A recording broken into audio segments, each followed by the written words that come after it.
and they debated, they would have wiped the floor with him. He, for one, I told this to my buddy, I was like, it's like listening to a drunk at a bar ramble on and on about something and repeat himself 17 times and just keep using the same buzzwords. And then, lo and behold, he was a rampant alcoholic. I was like, wow, nail on the head, you know? So that was funny. But yeah, his vocabulary was a lot less. He doesn't source stuff very well. The only thing he did in the beginning was basically a book report on socialism experiments in Europe, and how they all kind of failed or fell short. Hence why he said, you know, they needed communism, and how that was perfect.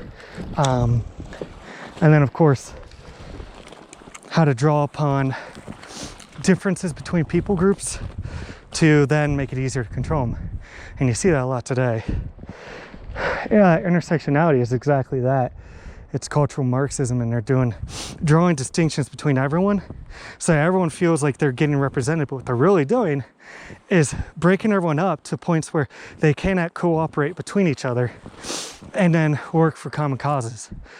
They would have to then rely on those who, you know, proclaim themselves to be their saviors for representation and support, but they're actually forfeiting their effectiveness, and they're breaking the bonds of fellowship between everyone in the country. So yeah, I'm not a fan of it. I would like to read every evil bastard's writings. Pol Pot, you know, Mao Zedong. I have his little red book. I studied international business with a focus on Asia, in China. I always liked China historically. I always found their culture really cool. I studied Mandarin. Forgot all of it basically. But I really love China's culture and their history. Don't like their government though. But a lot of evil people in the past. But they're tough people. Anyway, I would like to read their stuff. Stalin, Lenin, I don't care, I'll read it all. You know, it's funny, those are all safe to read, and you won't be put on a watch list to read those. There's one monster, one bastard, that I'd really like to read his writings on, so I can know when I come across one, and then, you know, be able to, you know, say, oh, pump the brakes, you know, that's, you know, the N-word. That is Adolf and his viewpoints, you know, because I read My Suffering, Mein Kampf. So I really do want to read that. I want to read everything. I'm not against it. I don't think you should censor books. I don't think you should censor literature at all. Film, anything. Shouldn't censor people's communications via phone.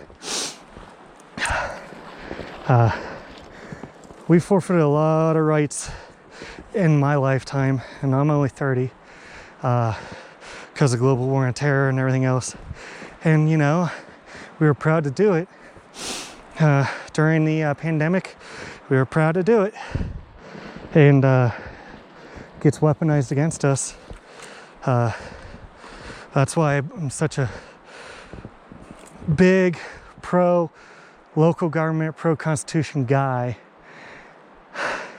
Federal government has to shrink. It never will without, you know, a collapse of some sort.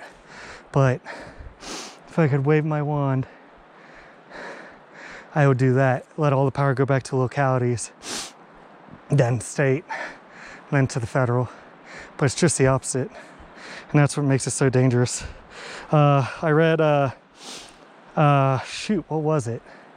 Rules for Radicals by Saul D. Alinsky. He's an evil man. I read The Social Contract by Jean-Jacques Rousseau. That was really good, really good. Enlightenment era stuff. I'm a big fan of the Enlightenment. I want to read all I can from then. I've got a lot of stuff. I read the Magna Carta.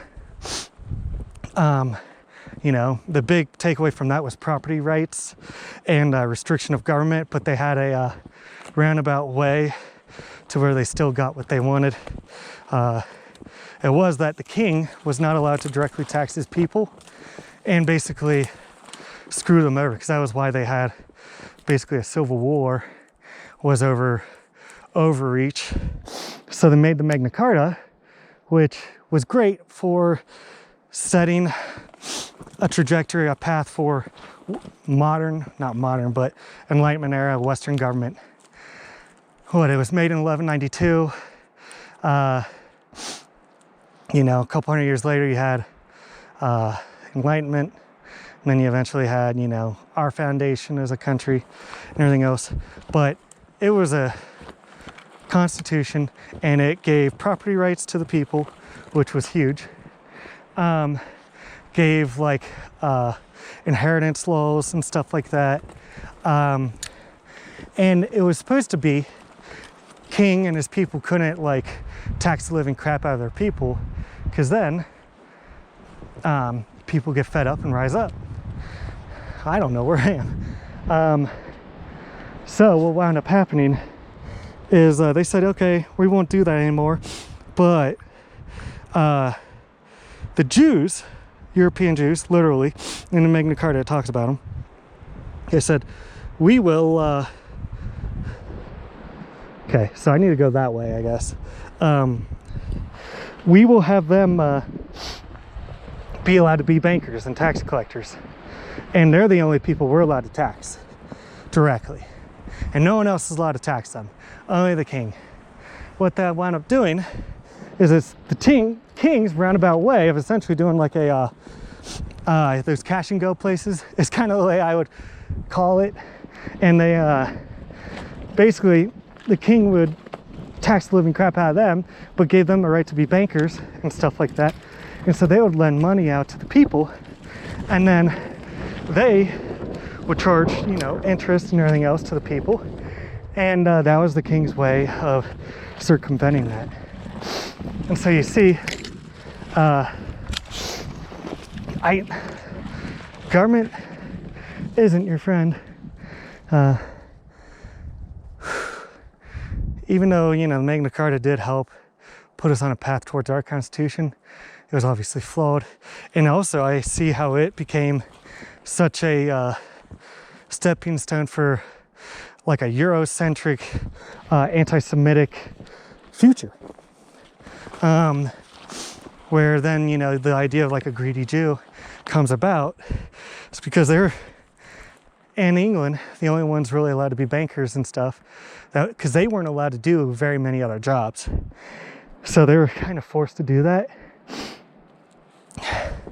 And so people, I guess, would resent them. I mean, but they had to survive. It's not like it was their, I'm sure plenty of people like getting rich, but that was their only path. Speaking of path, I think this is where I'm supposed to go, but boy, oh boy, is it pretty. We started way down there, but I don't know where the trail really ends. Still got over half a mile, but it's just getting, you know, overgrown, not well worn.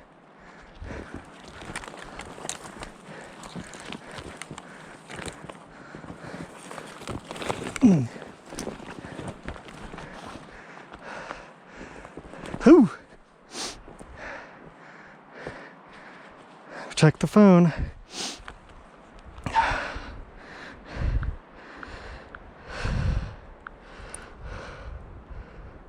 Yep.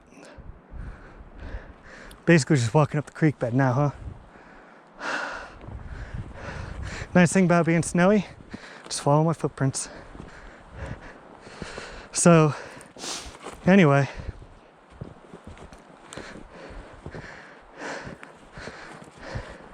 since I'm talking about all these topics, maybe I'll,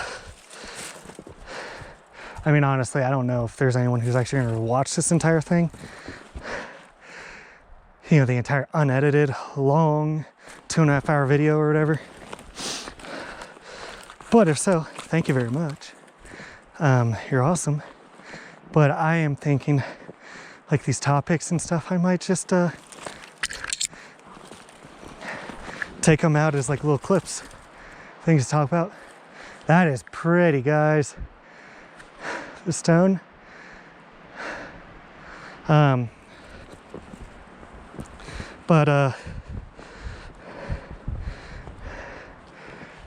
quaking aspens, man, they're cool. I want to see your big brother. Cut it down into subjects, because I do intend to talk about all this. I intend to read more stuff. I have a bunch of books I still need to read.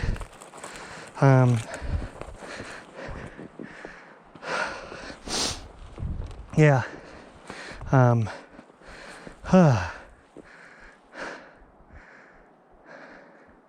Yeah, anything that's to do with like founding thoughts and stuff like that. I mean, I read The Republic years ago in college, in one ear out the other, so to speak, or in one eye out the other. I didn't really soak it in. Eventually I'll go back to old Greek philosophy and stuff, but I'm working my way back in time a little at a time, because I really do want to understand, and I don't want people to tell me what to think. So yep. And I don't buy audiobooks. I like physical copies of stuff. If censorship comes on things they deign to be bad, you know, wrong think, I want to have a physical copy of it, even if I don't like it myself. You know, book burning is bad. Book burning equal bad. So, yep. Where are you at for batteries, by the way, guys? Half. That ain't good.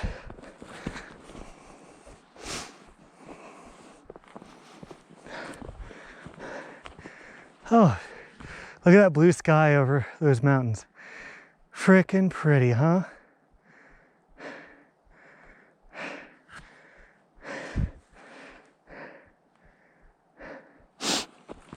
Yeah.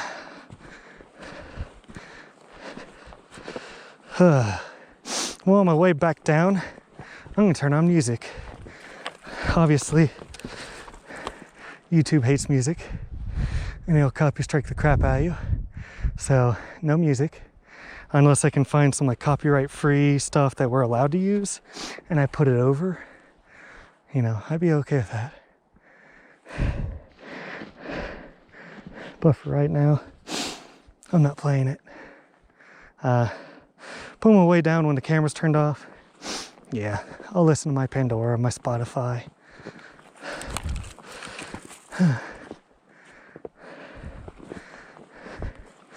So if we've gained 1,500 feet of elevation, we're at least 6,000 feet. So I guess this is just gonna end at like a waterfall, because those mountains are a heck of a lot higher than that.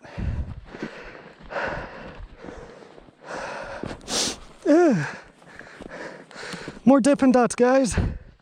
Oh.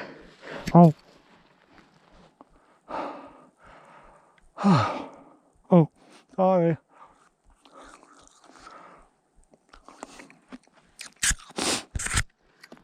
Yeah.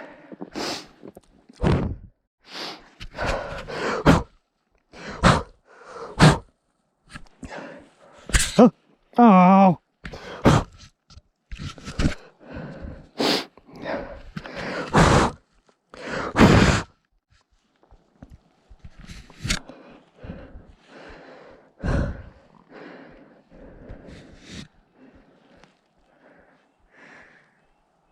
It's about the only wildlife I've heard is this little bird. Sounds like a car alarm.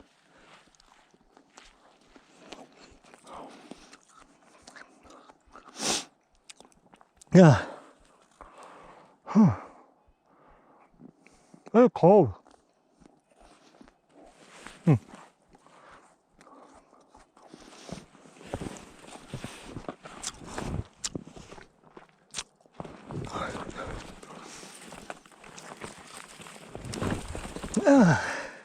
Well, I could be drinking my water.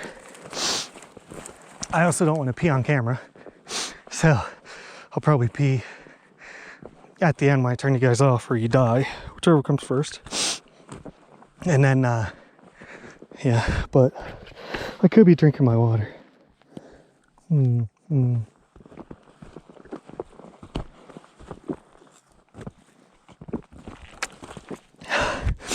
But yeah, when I finish, I've got pepperoni, a little bit I can eat. Yeah.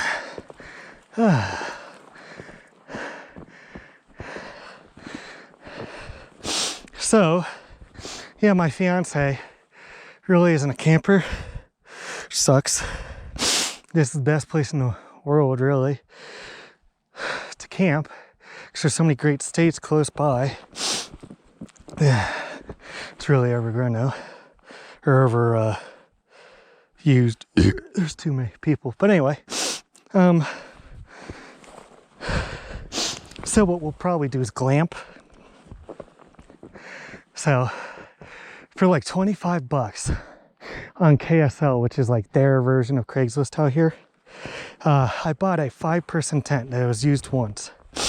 So I'll set that up at like a pretty big camping spot and then go from there, make that like a base camp. Since she's so needy. The other thing is she wants me to have a porta-john essentially. So I don't know, might do the 5-gallon bucket thing and some like shavings or something from Tractor Supply or whatever and do that. I don't know.